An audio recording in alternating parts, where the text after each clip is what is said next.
Then our last talk for the session is by Maria Monita that will talk about a longitudinal survey of 6 years on Fasciola hepatica bulk milk tank results. Thank you. Hello. Yes, as you said, my study is called a 6-year longitudinal study of Fasciola hepatica in Irish dairy herds. This is part of my PhD that I'm doing in Chagas and CIT. Which one is it? This one. So, temperature and rainfall had been identified as risk factors for Fasciola hepatica, and this has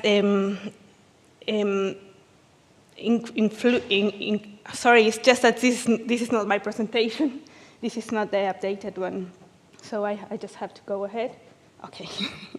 So there's an increase in the risk of Fasciola hepatica. It has been predicted by certain models, and prevalence in liver fluke has already increased in Europe in the last years.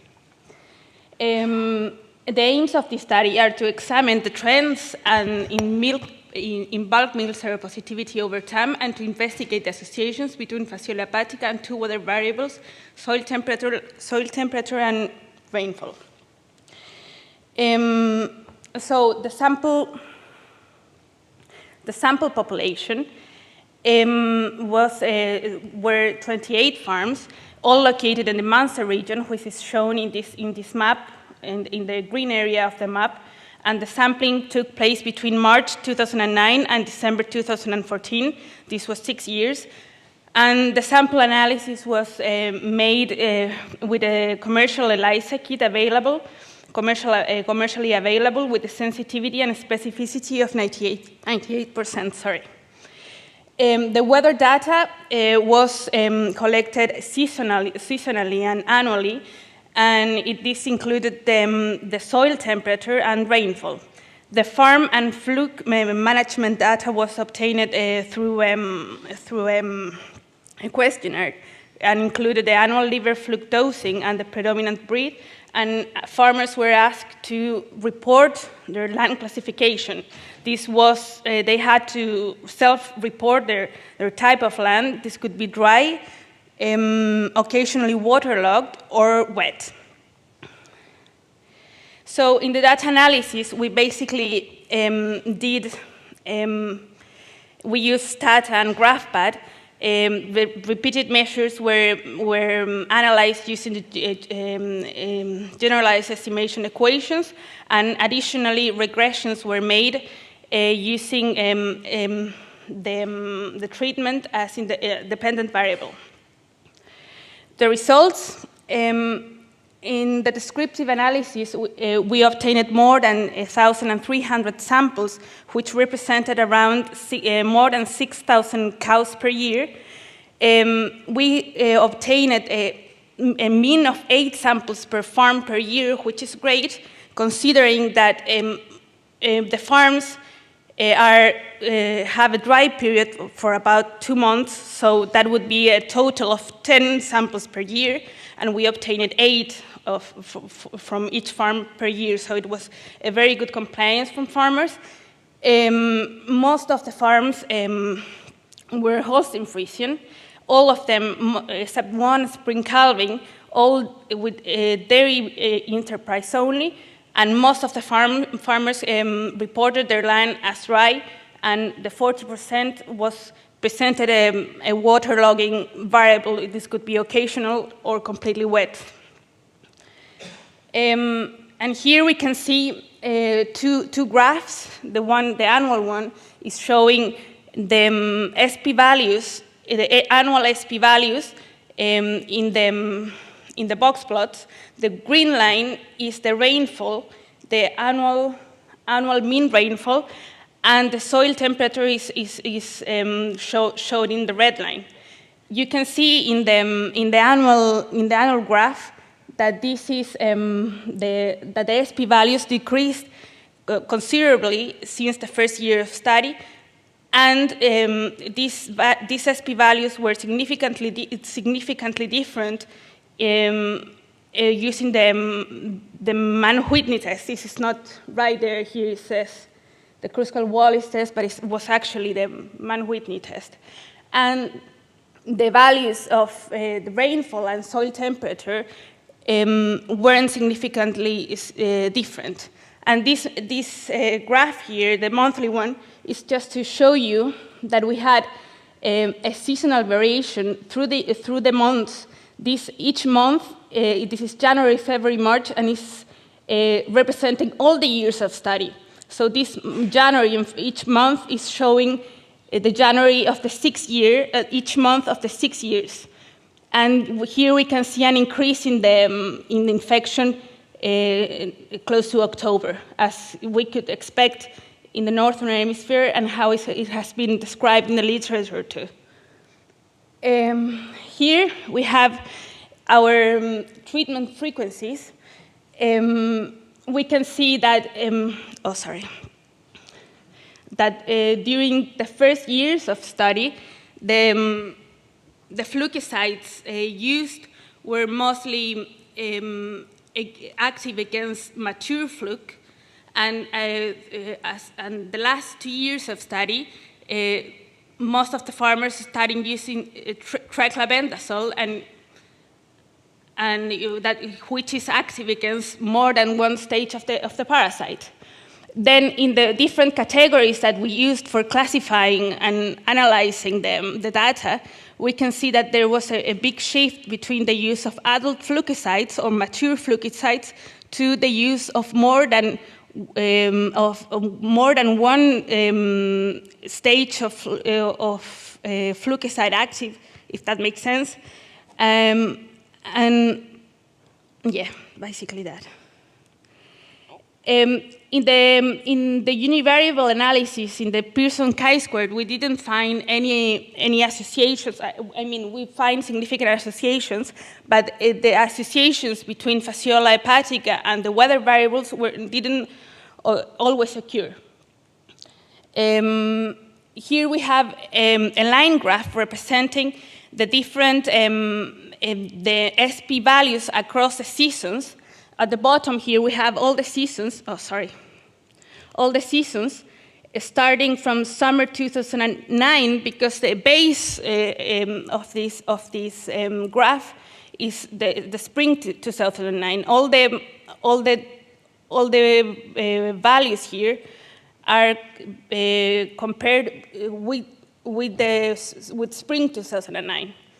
Here we can see that the seasonality is obvious in each year, but we can see a trend of decreasing throughout the years from 2009 to 2014.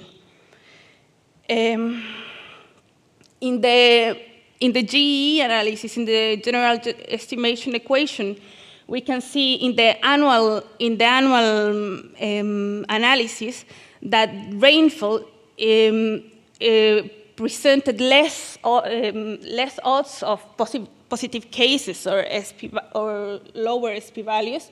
The medium herd presented were 5 times more likely to present positive cases. Wet farms were most likely to present positive cases, and herds including flukicide treatment present higher SP values. This is, we think, mostly because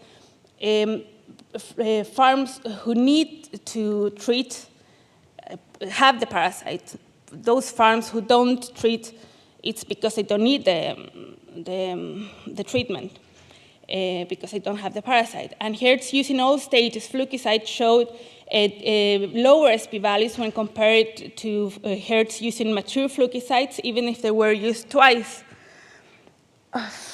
And in the seasonal analysis, we had that the weather variables were most consistent with what we expected. With more rainfall, there were more positive cases or higher SP values.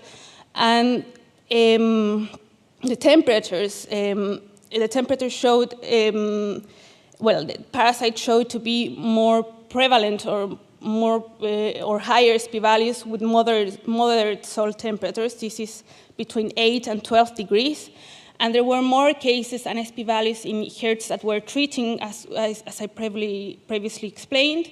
And again, the use of all stages Flukicide decreased the SP values and the number of cases when compared with mature Flukicides.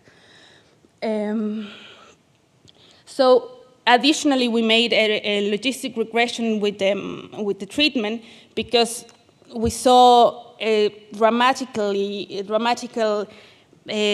decrease in the cases and in the SP values. So we decided this could be because of the treatment. So we did the statistical analysis, the logistic regression, and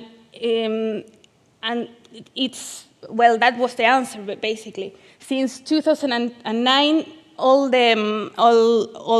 herds started treating more, and other findings were that large and small herds were more likely to treat, and positive herds were almost 2 times more likely to dose than negative herds.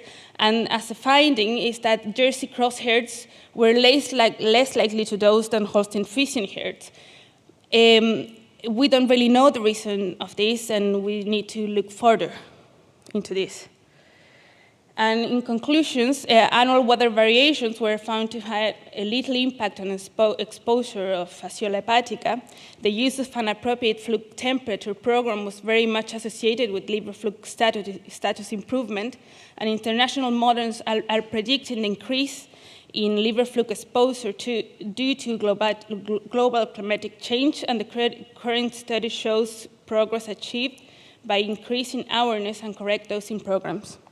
So that's my presentation. I would like finally to acknowledge my supervisors and my family too. Thank you.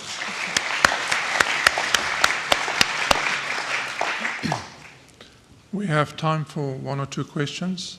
There's a question at the back. Can I just clarify, with the Flukicide treatments, were they given to the whole herd, as it were, on a farm, to the young stock as well, or was it just given to the adult dairy cows? Sorry, could you repeat that?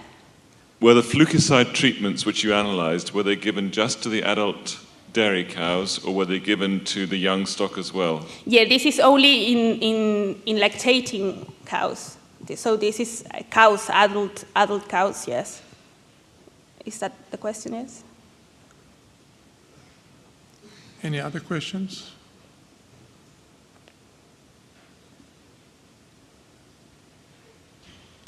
I have maybe a question. Why do you think there was the increase in the number of treatments from 2000? Well, something that I didn't mention, because as I told you before, this wasn't the presentation that I was expecting. It's that every year the farmers received the information of their tests. They were aware of what was happening, so they knew what was their status. So it was basically discussed with them what they needed to do. So there was an increase in awareness in the farmers, and this, of course, brought more treatments. Okay. Mm-hmm. Any other questions or comments? There's a question here in front.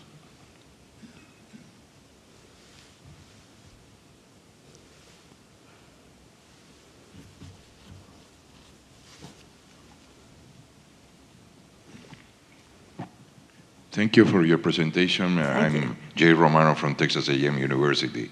I would like, if possible, go to your slide about the different Flukicide treatment, because in North America we have very, very few, and I want to learn about that. I don't know if we can because do that. you put the acronyms, but not the complete name, and I would like to. Yes. Thank you.